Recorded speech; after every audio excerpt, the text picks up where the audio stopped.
5 drejtues automjetesh janë arrestuar në harkun kohor të 2 javëve nga efektivet e policisë qarkut Kukës, ndërkohë që janë bllokuar 20 automjete dhe janë vendosur 177 masa administrative, të cilat kanë mbledhur për arkën e shtetit më tepër se 123.000 lekë të reja. Ky aksion i sektorit të policisë së qarkullimit rrugor në këtë qark është fokusuar më tepër në rrugën e Kombit, ku edhe shkeljet e rregullave të qarkullimit rrugor nga ana e drejtuesve të automjeteve janë më të shpeshta.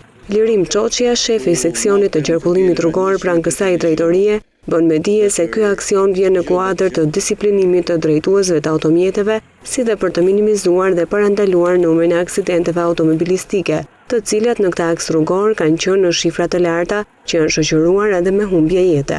Seksioni i policisë rrugore në Komisariatin e Policisë Kukës ka marrë të gjitha masat për mbushjen e misionit të saj në zbatim të kodit rrugor, kundrejt përdorusëve të rrugës të cilët shkelin legjislacionin rrugor. Për periudhën që flasim janë vendosur gjithsesi 177 gjoba.